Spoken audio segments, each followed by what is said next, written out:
Kenapa enggak kamu nongkrong, main gitu sana gitu, jalan nongkrong gitu. Aku kasih uangnya, ada nggak ada, pokoknya suami cariin dia pala buat kaki, kaki buat pala, yang penting kamu jalan. Uang yang selama gue pisah atau gue nggak tinggal sama nyokap gue, kan gue sering yang ngasih duit, ya dibalikin sama nyokap gue saat itu. Ini duit yang selama ini dikasih kata dia, balikin semua. Wow itu, iya. Gue mau terima uang ini dari anak gue, lu bukan anak gue. Asik, ganteng kali aku pakai ini. Passion lo apa sih sebenarnya, Dik? Passion gue ya komunikasi gitu bang. Kayak kalau nggak nge-MC, kalau nggak stand up atau ngelawak-ngelawak TV play gitu. Dari dulu? Dari dulu gitu. Nah kalau lu? Oh kalau passion gue jadi baristan. Baristan? Barista kopi instan. Idih, barista kopi instan. Lo tau nggak baristan? Apa tuh? Ya itu tadi udah jelasin. Sama, gue juga di rumah suka begitu. Kadang kalau misalnya ada tamu pengen ngopi, gue juga jadi barista. Yoi. Bikinin kopi instan gitu. Buat lo gue bikinin yang mantap. Jadi ini Cafino 4-in-1. Karena ada toppingnya yang terbuat dari kopi asli. Foamnya tebal dan pasti rasa kopinya. Kopi dan susunya asli. Jadi rasa kopinya lebih nendang dan lebih nikmat. Asik.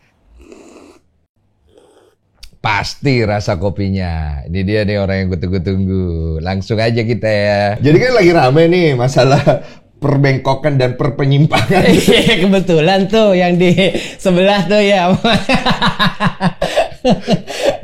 Dan ditungguin di podcast ini. Ditungguin ya. Gue bilang daripada naikin yang itu ya gini. Banyak yang bilang lagi gue beli Pragi lah. Bang. Biar sekalian pinggir jurangnya kedai ke dia. Anjir. Parah emang. Aduh. Gak mungkin sih gue kalau diundang ke sini nggak ada apa-apa tuh, nggak mungkin. Semua materinya ada di pinggiran semua gue ini tuh. Aduh. Kita pinggir jurangnya gitu dulu ya. Iya, Moga-moga selamat ya. Iya. Oke. Pertanyaan pertama. Iya. Lu sendiri belok apa lurus? Lurus. Lurus. Kenapa lu suka agak-agak bebencongan gitu? Itu adalah salah satu hal yang akhirnya membuat exposure yang bagus, atau orang interest ke situ yang banyak, atau emang lu juga seneng di pergaulan kayak gitu? Buat gua menjadi being woman as a act. Jadi cuman as a act itu menurut gua tuh sebuah persona yang di dalam circle gua dunia stand up itu perlu banget. Oke. Maksud gua perlu banget. Yang mana yang lo mau ambil? Persona lu deadpan kah? Deadpan itu sifatnya yang cuman diem aja, nggak terlalu banyak ekspresif, dia permainannya cuman di verbal aja, atau yang lo mau act out, wah banyak gerak, atau apa lu jadi karakter seseorang segala macam. Nah, gue ngambil yang di situ ibaratnya. Gue seneng untuk mengimpersonate wanita. Oh berarti masuknya impersonate ya? Iya, impersonating. Dan cocok gitu. loh. Iya, wah kayak gitu. Dan menular. Oh, tiba-tiba dia begini ya. Sebenarnya yang orang masalahin itu lu begitu, Iya. ya nggak apa-apa katanya. Nggak apa-apa. Penting jangan nularin. Kok cepet ya ke bawah AC ke sini langsung masuk. Pembuluh darah, DNA-nya langsung bencong. Berarti lu menggunakan itu sebagai act performance lu lah ya. Jadi Denny Sumarcong dong. Dances. Iya, gue sering banget panggil dances. Dances sering banget ya, sering ya. Dipikirnya gue cowok. Orang kalau nangis kan dielap ya, dia malah dielap. Supaya kering, dikipas supaya kering. Dielap dong, masa dikipas. Jadi lu menggunakan itu berarti lu lurus ya. Ini udah ngejawab ya. Ya terbukti gue menikah gitu kan, dan di tahun pertama istri gue selalu tadi keguguran. Keguguran. Ya nggak apa-apa. Jadi keguguran bukan salah siapa-siapa sih. Mungkin dia kan memang kandungannya lemah gitu kan. Terus dia naik motor gitu doang. Pas gue lagi syuting film di Jogja gitu, terus digabarin gitu. Lu sedih? Sedih. Tapi akhirnya dikasih abis itu. Udah dikasih? Belum dikasih lagi. Oh, belum dikasih lagi sampai sekarang. Itu kan di tahun pertama. Ini sekarang gue nikah di tahun ketiga.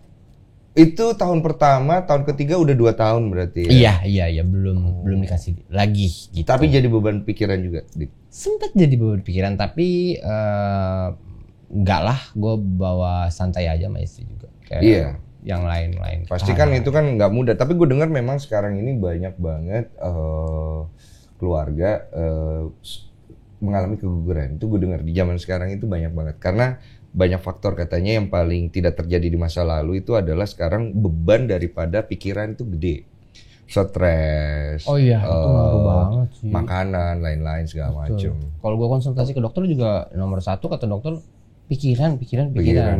santai, harus jadi sesering apapun kalian berdua suami istri melakukan hal itu kalau nyampur ibaratnya gitu. Tapi kalau otaknya lagi kemana-mana mikirin, yang satu mikirin gawean, yang satu sang istri mikirin keluarga, ya nggak bakalan nyambung juga gitu kan, karena ngaruh ke benih kata dia gitu. Iya, benar. kata dokter. Nah dari hal ini kan kemudian lu nikah, nih banyak juga nih orang kan yang kayak lu, kan tadi lu udah cerita nih, ini kan act performance gua doang nih, cuma kan orang tetap masih percaya nggak percaya pasti. Terus kemudian nih kan gua udah nikah nih, ini pembuktian gitu. Ada juga yang bilang, ya nikah kan cuma buat nutupin ini aja biar jadi image. Nah ini jadi beban gak sih? Lu ada gak sih beban di area sini? Tidak ada. Tidak ada ya? Tidak ada beban di diri. Karena memang apapun gua ketika di layar, di depan layar gitu ataupun di rumah pun, karena di rumah gini Bang, di rumah gue itu gue tuh dikenal sebagai kayak badutnya keluarga. Dalam artian gue seneng mengimpersonate nenek gue seneng mengimpersonate atau menirukan gaya-gaya teman-teman dari pengajian nyokap gua yang kalau lagi dateng, dan itu jadi hal yang men-trigger keluarga untuk kayak ketawa gitu. Terhibur banget gitu. Dan gue seneng kayak gitu. Dia seneng jadi. Lu lebih seneng ke bagian orang yang terhibur atau lu lebih seneng ngeliatin diri lu ngelakuin hal yang bodoh gitu istilahnya, maaf ya, yang bukan bodoh yang konyol lebih tepatnya konyol. Satu sisi kayak misalnya gue ada beberapa hasil konten yang ada guanya gitu kan, ada yang gue nggak mau tonton, ada yang kayaknya seru nih gue tonton gitu. Ini satu hal yang unik dari karakter lu, katanya sayang banget sama istri lu. Iya. Apa yang membuat lu sayang banget sama istri lu sedangkan lu sekarang lagi naik daun? Gue yang sayang banget sama istri gue karena apa? Simpel aja sih, dia klise sih ini, mungkin semua suami juga pakai alasan kayak gini juga. Tapi memang hal ini yang terjadi yang bikin gue kayak misalnya istri gue tuh memang selalu beside me when I'm down gitu. Kayak kemarin ada beberapa peristiwa yang memang setelah menikah itu kan. Jadi pas awal nikah itu kan gue memang gak berani karena memang dari segi income saat itu tidak memungkinkan untuk menghidupi orang. Untuk gue aja, anjing, gue cerita sama nyokap gue gitu kan, sama nyokap gue masih untuk Diki aja kadang-kadang Diki kurang gitu. Terus kenapa harus untuk tahun ini mama dan yang lain memberanikan mencoba Diki untuk berani untuk menikahi orang lain gitu kan. Tunggu yang mau nikah lu apa orang tua lu nih jadi? Ya gua gitu kan. Cuman gua saat itu kan gundah, ada di tengah-tengah. Berani apa enggak berani enggak? Ya, galau lah gitu ibaratnya. Nikah apa enggak gitu, karena memang keterbatasan uang saat itu kan ibaratnya. Kata nyokap gua, ya udah nikah aja, beraniin, insyaallah pasti ada lah aja jalannya gitu. Ya udah gua nikah. 2 minggu habis nikah ada aja utang baru. Gue pikir habis ini inspirasi. 2 minggu kemudian setelah gue nikah akhirnya memang ada rezekinya. Enggak. Hidup enggak sesimpel itu, enggak se-FTV itu. Habis nikah langsung turun rezeki dari Allah, dari Tuhan, enggak. Gue tetap harus ngejalanin yang pahit dulu ternyata gitu kan. Dan pahit gue baru bisa menemukan yang enak lagi 1,5 tahun setelah pernikahan ibaratnya gitu. Rezeki udah mulai normal lagi. Hal paling pahit ketika lu akhirnya menikah tuh yang lu alami sama istri lu apa? Ini hal yang paling men-trigger gue untuk tersentuh adalah kayak apa ya? Kenapa gue sayang banget sama istri gue? Nah itu pasti ada koneksi ke situ tuh. Iya, jadi kayak setelah nikah gitu kan kayak ada perkumpulan. Bukan perkumpulan, maksudnya teman-teman istri komika tuh kadang-kadang suka punya grup sendiri gitu. Atau istri gue tuh diajak ngumpul sama teman SMP-nya, teman SMA-nya gitu. Sementara kondisi gue saat itu ibaratnya gue aja saat itu lagi numpang sama mertua gue. Bini gue berhati besar banget untuk di depan gue, terus meyakinkan gue bahwa hal ini adalah biasa. Di saat dia menolak semua ajakan teman-temannya untuk nongkrong. Kenapa? Nongkrong sini yuk. Gue lihat sendiri chatnya tanpa harus dia ngasih tahu gue ngeliat handphonenya. Dia bilang, enggak Diki sih ngasih uang ya, cuman guanya aja nggak mau, guanya lagi mager. Padahal saat itu gue nggak pernah ngasih dia duit sama sekali. Dan dia pengen banget nongkrong tapi gue nggak punya duit gitu. Kita lagi di Dufan, lu nggak kesini gitu. Boleh sih sebenarnya, cuman ini uangnya udah dikasih, tapi guanya aja yang mager. Ulang sampai se-effort itu dia ngejaga ngejaga pride gue di depan temen-temennya gitu. Itu jadi hal yang paling akhirnya apa ya kalau gue bilang ya, hubungan tuh yang you ngerasa lu sayang banget sama istri lu kan karena ada faktor itu. Iya. Nah ini nih sebenarnya yang paling menarik ya. Biasanya kan kita tuh laki-laki nggak bisa ngelihat kebaikan istri kita. Iya. Cuman lu bisa ngelihat hal itu. Gue bisa ngeliat hal itu. Gue bisa ngeliat banget. Lu bisa ngelihat hal itu. Dan gue lihat memang seiring sejalan nih rezeki lu juga makin bagus nih. Dik. Betul. Dan gue percaya itu bukan hanya rezeki satu orang ya. Pasti kan juga ada rezeki istri, ada rezeki anak nanti dan lain-lain gitu. Iya. Tapi yang paling gue percaya adalah ketika ada seorang wanita berhati besar yang tulus kata itu yang di belakang kita dan kita bisa melihat itu, maka hidup kita ini akan bertumbuh, membesar, menjadi lebih bagus dari segala aspek dari rezeki. Betul. Lu ngerasa itu nggak? Gue ngerasa banget di saat kayak itu kayak gate new gate jadi pintu gerbang rezeki yang baru di saat gue mulai memuliakan istri gue.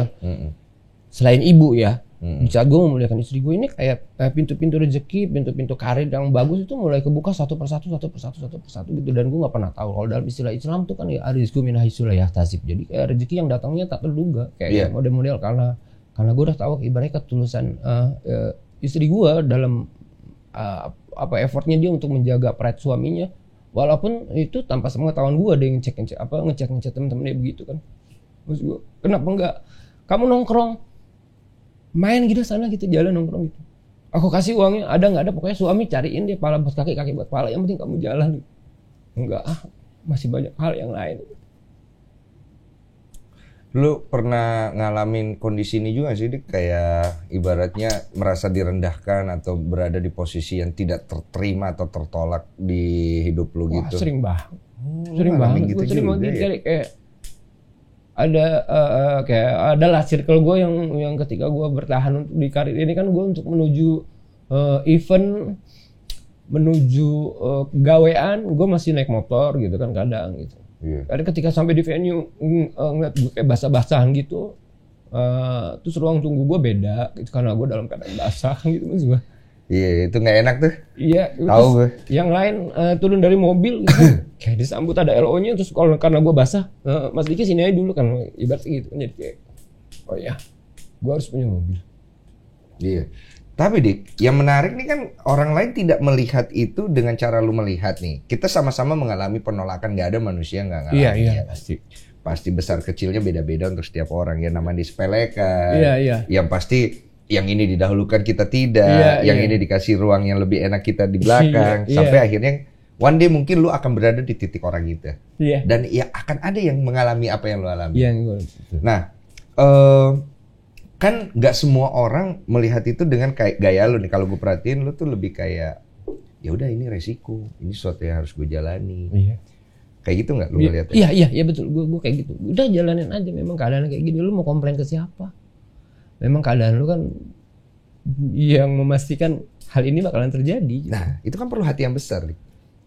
Maksud gue hati yang kecil itu, hati yang sempit lebih tepatnya, adalah orang-orang yang akhirnya mencari pembenaran atau pembelaan diri untuk apa yang dia alami, yang pada dasarnya, tunggu lu, ini, nanti lihat gue sukses, apa segala macam. Itu kan hal-hal yang sempit ya.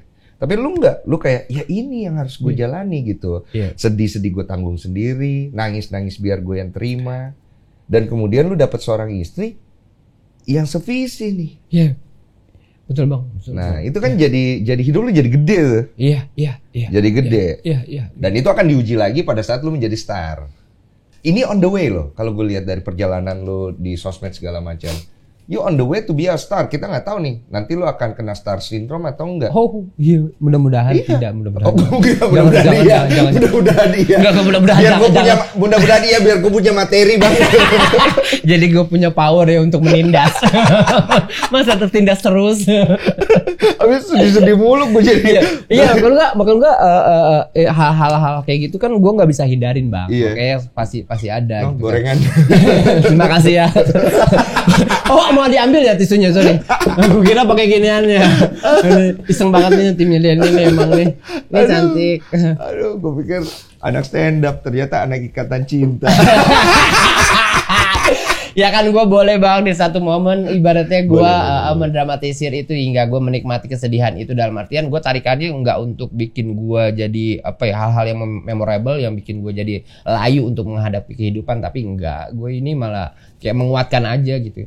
Menguatkan gue untuk lebih kuat lagi, lebih strong lagi, dan lebih kayak ibaratnya kayak reminder yang nggak pernah dihapus dalam hidup gue, kayak nanti kalau lo di atas jangan kayak gitu. Iya, tapi banyak orang nggak sadar tuh hal-hal kayak gitu. Hal-hal untuk mengingatkan dirinya karena mereka belum pernah mengalami satu hal yang ditindas atau di bawah atau diremehkan. Ada juga yang pernah mengalami hal kayak begitu, tapi ketika dia sudah ada di atas, dia lupa karena dia ingin balas. Gue pernah diginiin, lu rasain apa yang gue jalanin gitu. Oh, ditarikannya kayak revenge gitu ya. Iya, jadi kayak revenge. Masing-masing punya cara melihat kebenaran dari perspektifnya masing-masing. It's good anyway, nggak ada masalah. Gitu. Iya sih, bebas aja. Nggak ada masalah. Cuman setiap perspektif itu pasti ada resultnya. Betul, jadi hasil. kalau lu ngelihatnya itu dengan sisi yang bahwa ya udah gue jalanin dengan apa adanya, maka tidak banyak kebencian nih dalam diri lu kan. Jadi ketika lu sampai ke titik sukses, yang ada lu mengingat masa-masa sulit lu untuk tidak menjadi pribadi yang buruk nih. Oke. Tapi kalau yang satu, lu lupa akan itu semua dan lu berjalan arogan. Sampai suatu hari nanti itu diambil. Nah. Iya, baru baru tersadarkan ya langkah. Kalau sadar. Oh iya. Karena biasanya lebih ke narkoba. Narkoba? Iya. Aku sudah. Nah, lu awal mulanya itu dari kondisi coba-coba? bukan kondisi coba-coba. Kondisinya itu memang lu kan miskin dulu ceritanya. Iya. Mohon maaf ya. Gini, maaf. kan gini, miskin. Lu bisa-bisanya lu bohong lu. Gini, setelah gue stand up, setelah kompetisi, itu kan gue sempat naik dulu bang, meledak. Oh, ada duit. Oh iya dong. Oh, sebelum itu belum ya? Sebelum itu belum gitu kan. Gue kaget, terus pas lagi ada duit, pagar kehidupan gue yaitu orang tua Udah jauh. nikah belum? Udah nikah belum? Belum. Oh, belum. Jauh. Kan gue lah menentukan untuk tinggal sendiri, mau ngekos atau di apartemen gitu kan. Iya. Nah, kesendirian dan uang yang unlimited itu yang bikin gue kayaknya wah ngapain ya Kaget gitu. lu ya, kaget ya. Iya kaget. Terus terang itu kaget. Itu pas di mana gue kaget dan alay. Alaynya Ya. apa? Alaynya itu ya menghabiskan waktu untuk have fun yang sebenarnya nggak patut dicoba sih. Kalau mau seneng mah banyak. Contoh. Gitu kan. Apa sih? Yang ngerum nggak pulang-pulang. Itu kan udah maksud gue. Carum. Iya pada zamannya saat itu kan lagi ini banget gitu ketawa lu juga lu kurang ajem lu juga, emang lu nggak ngelewatin ketahuan kenceng banget lu. Lu udah duluan pasti. 7 hari nggak keluar. Malah bau asap. Malah bau asap ya. Masih mending bau asap, bau tinja. Bukan pakai kacamata itu begini. Anjir. Gitu. Oh, lu ngejalanin. Iya sempet Bagus, iya ngejalan pengalaman bang gitu kan. Ada beberapa room yang gue masuk, bau Denny Sumargo. Masih ada baunya. Masih ada baunya bekas suhu di sini kan. Maka besar baunya. Anjir, orang lama kota. Ntar gue ke situ lagi. Kalau baunya udah hilang. Oh, lu baru ngalamin. Kalau ngalamin saat itu bagus, gitu kan. Bagus. Teman-teman kan saat itu toxic ya, supportnya yang begitu-begitu kan. Lu yang bayarin semua atau patungan-patungan dulu? Rata-rata gua. Oh, lu jadi bos. Yang lain modal paru-paru. Apa? Paru-paru. Apa tuh paru-paru? Modal paru-paru aja. Modal paru-paru aja. Modal paru-paru. Iya. Nyawa sama paru-paru gitu. Paru-paru ereking lagi.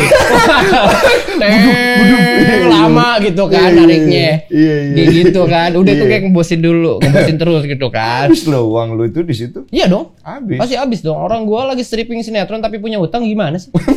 Lagi stripping sinetron tapi punya utang, gue bingung. Kadang-kadang suka terhenti hidup gue di 1 jam dalam 1 hari gitu.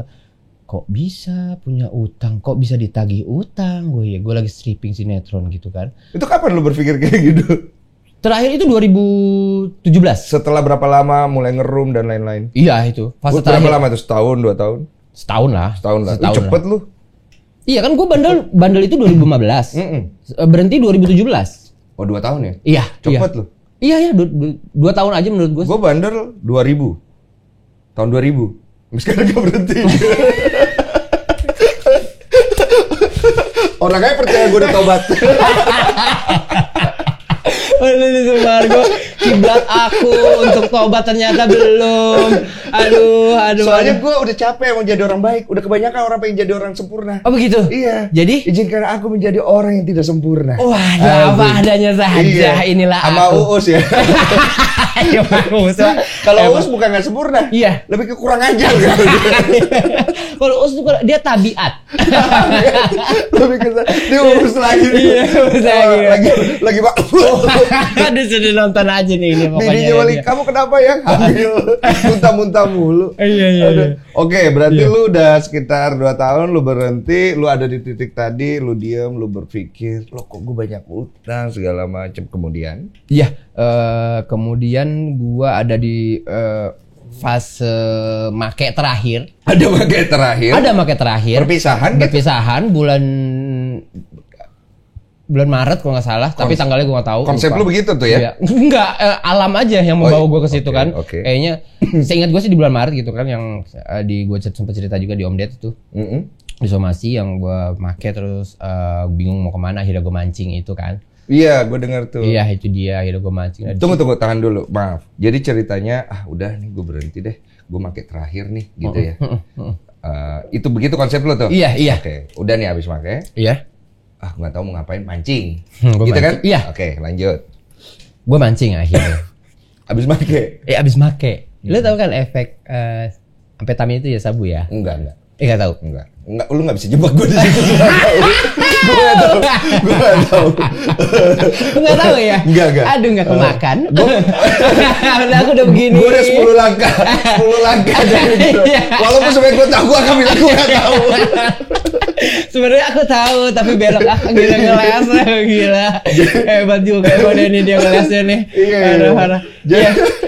Aduh, nggak kejebak. Soalnya gue udah pernah masuk Dedi. Gue takut begitu gue bilang gue tahu, gue kena cepu. Emang bahaya tuh podcast cepu tuh. Gila, udah tuh bahaya. Pokoknya, halo, apa? Iya, oke gitu.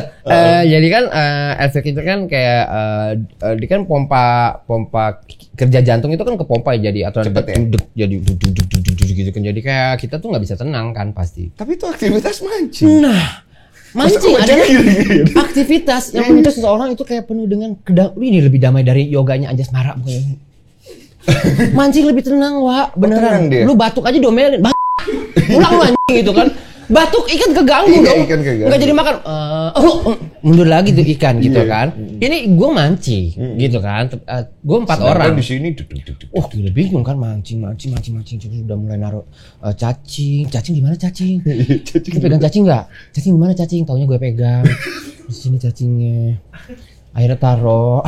Udah mulai komplain kok yang lain dapat kita enggak. Yang lain kan udah 2 hari. Makanya dapat. Kita yang setengah jam aja belum udah mulai komplain ke Allah. Kok gua enggak dapat sih gitu kan. Yang 2 hari aja diem. Yang 2 hari aja diem aja baru dapat. Iya, udah parah. Ada yang di situ, ada yang kawinin di situ kelamaan itu. Berarti ngawinin. Ada kawinan di situ saking lamanya udah. Ada penghulu-penghulunya di situ udah. Ya ampun. Parah udah itu lama banget udah mulai menghidupi pancingan, nanya-nanyain yang lain gitu. Abang kok enggak? Udah rese lah ibaratnya gitu. Nah, yang titik di mana gua ngerasa kayak otak gua kayak udah gila. Enggak pas gua naruh pancingan. Di satu saat itu. Itu adalah gua lagi mancing dari yang temen gua 3 orang ini cuma joran gua doang yang umpannya ditarik. Ada sama yang ikannya. Pluk gitu kan. Apa gua seneng? Enggak. Gue takut itu yang narik polisi. Itu saat itu lo ngeliatnya. Iya. Gue takut itu yang narik polisi. Itu udah halu banget. Udah halu. Polisi yang nyamar jadi Mujair Nila. Ini didengar berapa kali kok tetap lucu ya.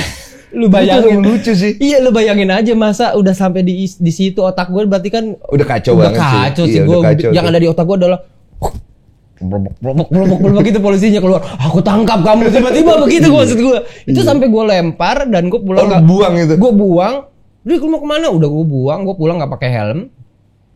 Dari Empang itu langsung gue nggak pakai helm tuh di daerah Pangkalan Jati Baru, Pangkalan Jati Lama gitu. Pokoknya ini veteran lah situ ada Empang.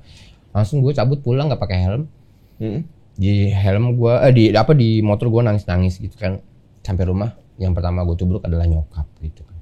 Oh itu yang Baru ceritanya di untuk situ langsung ke nyokap gua tuh. ke nyokap cerita. Iya. Dan yang bikin ditonjok lagi sama nyokap itu adalah uang yang selama gua pisah atau gua nggak tinggal sama nyokap gua, kan gua sering ngasih duit. Iya. Dibalikin sama nyokap gua saat itu. Terus dia bilang apa? Ini kan duit nih. Iya, ini kan gua begini. Terus dibalikin nih. Ini duit yang selama ini dikasih kata dia gitu. Iya kayak gitu deh. Apa nih mah gitu? Ini mama nggak butuh uang ini katanya, balikin balikin anak mama kata dia. Mama nggak butuh uang ini. Yang mama butuh anak mama, sekarang balikin anak mama. Itu tamparan banget tuh buat lu ya. Lah tonjok itu. Kayak dihupuk. Iya sih. Setiap anak itu pasti ada tuh ngalamin momen-momen kayak gitu tuh. Iya. Kesadaran dia tuh. Dia banyak yang bilang kayak gitu, kayak lu berhenti gimana caranya, udah cuma nyokap doang karena gue yang paling deket gitu. Kayaknya yang bikin berhenti si nyokap sih. Yang kejadian tadi itu. Iya. Kayaknya itu ya. Udah itu yang paling bikin gue kayak abis ditoyor dipukul. Iya. Udahin. Hah, serius. Aduh, gue kayak nyokap gue tuh nggak ngomong apa-apa, cuman duit sebanyak ini yang gue kirimin nggak dipakai sama sekali, maksud gue. Iya. Sama sekali nggak dipakai. Mecin kayak beli apa kayak nggak dipakai. Iya. Balikin semua. Wah itu. Iya. Gue mau terima uang ini dari anak gue. Lu bukan anak gue masalah. Diki yang mama kenal nggak kayak gini soalnya. Gitu. Artinya ada juga nih nyokap kan yang terima uang dari anaknya, tapi dia nggak peduli. Dia peduli uangnya. Ada juga yang kayak nyokap lo nih, wah peduli uangnya dik, yang gue peduli lu. Nah ini nih sebenarnya orang tua yang berhati besar. Yeah. Karena kan gue banyak banget tuh dengar cerita, apalagi kalau dari Islam sendiri kan, Nabi Muhammad pernah bilang yang paling kau muliakan ibu.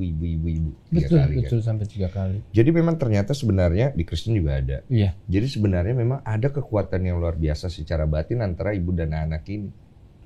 Jadi memang buah jatuh kan jauh dari pohonnya. Nah gue juga banyak mengalami kisah yang mengubah gue itu ketika gue ketemu nyokap gue itu. Ada satu cerita mirip kayak gitu. Ada momen kayak gitu, gue sujud di kakinya dia. Tapi gue nggak pakai narkoba ya Wak. Bandelnya? Nggak, gue lebih ke nggak pakai kondom ya. bukan. Seputar selangkangan. Iya. Sudah kuduga dan terlalu maco. Okay. Jadi gue waktu itu kena kasus, tapi di situ gue tidak salah dan lain-lain. Cuma gue nggak tahu gimana membuktikannya, sampai akhirnya gue sujud di kaki nyokap saat itu. Yang membuat gue mau membereskan semuanya, itu bukan karena gue peduli sama diri gue. Sama nih kayak yang lu alamin. Sebenarnya lu pakai itu semua kan lu udah nggak kayak udahlah gitu ya. Tapi kepedulian gue sama nyokap itu yang bikin lu berhenti. Iya. Karena gue ngerasain bahwa akhirnya gue beresin semua untuk memulihkan nama baik nyokap gue. Karena besarnya hatinya dia kepada gue. Waktu gue sujud di kakinya, terus gue bilang, "Ma, saya sudah bikin rusak semuanya. Mama bertahun-tahun jalan lurus, mama kerja banting tulang, bawa barang dari Jakarta, baju berkilo-kilo mama panggul, naik kapal laut untuk ngasih saya makan supaya uang yang saya makan itu halal. Mama mencari semua dengan cara yang benar untuk meminta ridho Tuhan supaya saya jadi anak yang benar. Tapi kok saya jadi anak yang begini?" Ya, memang mama tidak rugi apa-apa karena yang rusak saya. Tapi ternyata saya salah. Mama gua itu semenjak kejadian itu, dia itu takut dan sedih keluar rumah. Padahal dia adalah orang yang paling perkasa menghadapi kehidupan. Maupun orang taruh pisau di depan dia nggak mundur. Tapi kalau udah anaknya terluka, setiap ibu yang baik pasti akan terluka. Nah itu yang dialamin sama lu. Betul bang. Itu yang mengubah kita. Makanya ibu itu surga ada di telapak kakinya. Karena kemuliaan dia itu terhadap kita tuh gitu. Beda dengan peran bapak. Beda. Semua memainkan peran dan dua-duanya penting untuk kehidupan kita. Tapi kayak ibu ada kayak nilai-nilai sendiri gitu. Ibaratnya yang buat hidup kita tuh ngaruh banget ke depannya, jelek atau buruk. Ibaratnya begitu.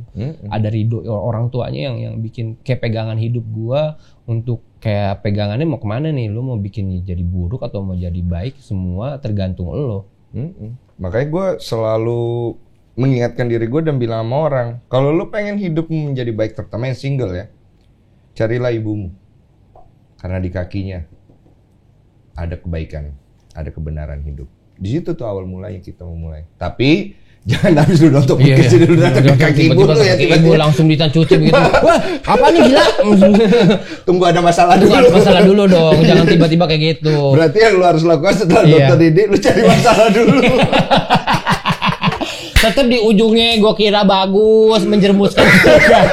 Cari permasalahan kecil-kecil lah gitu. Misalnya mas orang tua ambil, nanti kan ngaku salah, mulailah cium kaki orang tua.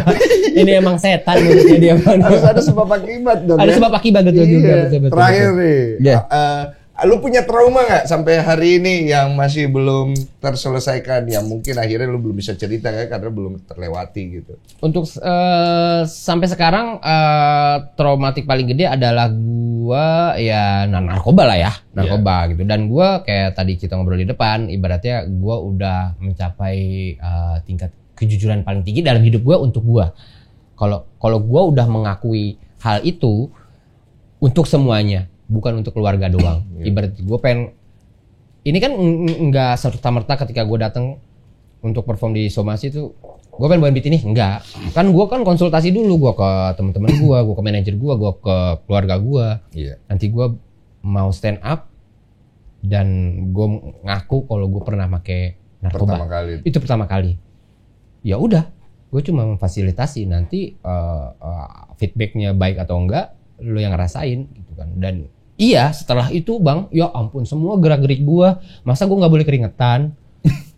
Lihat deh, Diki keringetan, kan manusia. Iya sih, gua bukannya kayu, ibaratnya gitu kan. Tapi jadi nempel sih, Dik. Jadi nempel gitu, ibaratnya. Diki aktif banget, ya kan gua aktif, orangnya begini. Kalau diajak ngobrol sama orang layak lo, Diki nyimeng deh. Salah mulu gue. Ibaratnya salah terus. Awal-awal kayak gitu bang. Itu 2-3 bulan tuh awal-awal setelah gue perform di Somasi Nyombe kayak gitu yang gue rasain. Tapi makin sini ya makin enggak. Buat gue begini, gue enggak harus membuktikan tes urin terus ke lu. Enggak. Gue membuktikan ke diri gue dan ke nyokap gue. Udah, itu aja. Yang penting selama nyokap gue merasa tenang dan ketika ngobrol sama gue fine-fine aja dan dia tahu gue nggak ngapa-ngapain, udah. Gue nggak perlu pembuktian untuk kalian semua yang menilai, enggak. Cukup ke keluarga gue ya, terutama ke nyokap dan ke istri gue, udah. Itu aja pembuktiannya. Jadi lo ngerasa lo nggak perlu buktiin apa-apa? Nggak usah. Oke, itu aja. Itu aja. Tolong kasih tahu BNN. Handphonenya kan lowbat. Kenapa tiba-tiba bisa nelpon? Aman ya berarti ya? Aman insya Allah. Berarti awas lu ya kalau gue ketemu lu di masa depan lu ternyata tidak sesuai dengan omongan lu ya. Insya Allah. Ini jejak digital lu ya? Jejak digital pasti ada. Siap. Insya Allah. Thank you banget. Kita cheers dulu dong. Tepuk tangan untuk Diki TV. Terima kasih semuanya. A very good story. Salam buat ibu. Tuhan berkati selalu. Terima kasih. Dan istri lu yang luar biasa. Terima kasih. Segera dapat baby abis ini. Terima kasih. Podcast ini. Amin. Tuhan memberkati. Terima kasih. Doa orang baik pasti kabul. Alhamdulillah.